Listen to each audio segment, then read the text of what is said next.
After years of speculation and anticipation, the next chapter in the Mafia franchise is on its way, and it's coming with some bold decisions that are sure to spark conversation. Welcome to Mafia: The Old Country, a game that takes us back to the roots of what fans love about this series.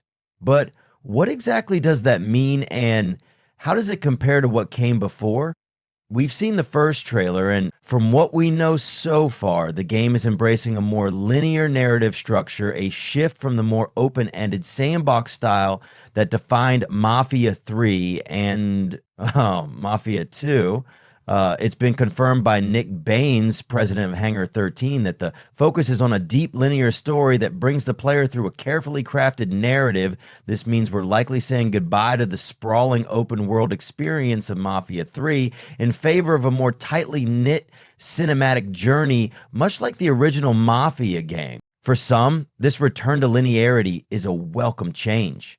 Many players love the tightly controlled experience of Mafia 2002, where every decision mattered and the story drove the action forward. But for others, this might be a bit of a letdown, as the allure of an open world filled with side missions and freedom to explore might seem lost. So where does Mafia: The Old Country stand in all this?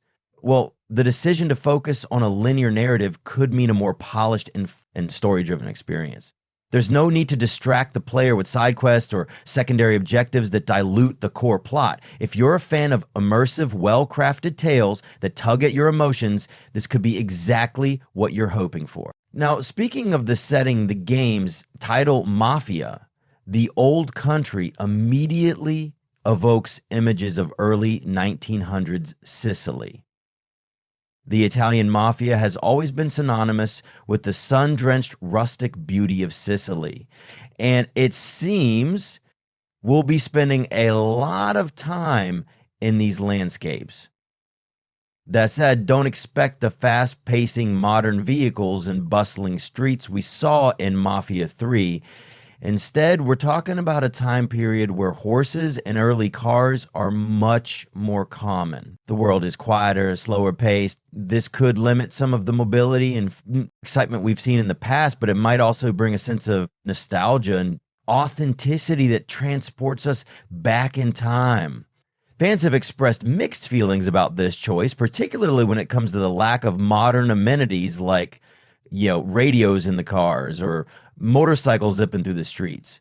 The absence of these elements might feel like a step backward compared to the open world of Mafia 3, but at the same time, it's a chance to immerse ourselves in a different kind of world, one that feels rich in history, but also somewhat disconnected from the modern world. Now, one of the most intriguing aspects of Mafia: The Old Country is the rumors surrounding the game's protagonist, Giovanni Salieri, the notorious mobster.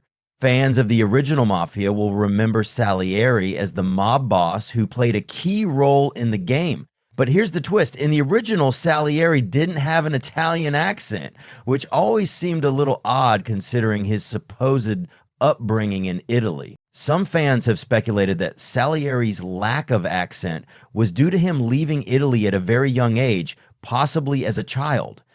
In Mafia: The Old Country, we may finally get more insight into his backstory and how he became the figure we know today.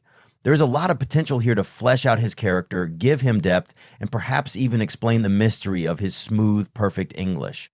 Of course, it wouldn't be Mafia without the weapons. In the recent trailer, we saw a variety of deadly tools, classic mobster gear like knives, handguns, and a double-barreled shotgun. The trailer makes it clear that Mafia: The Old Country will be a violent affair with plenty of action-packed sequences that will get your heart racing. Whether it's the linear narrative, the Sicilian setting, or the potential for more deep character exploration, Mafia: The Old Country is shaping up to be a game that stands apart from its predecessors. If you've been longing for the return of the classic Mafia experience, where story, atmosphere, and character are front and center, this might be exactly what you've been waiting for. We'll find out more when Mafia: The Old Country is revealed at the Game Awards in December. Until then, let the speculation continue. What are your thoughts on the game's direction? Are you excited for the return to a more linear story, or do you wish it were an open world experience like Mafia 3? Let us know in the comments below.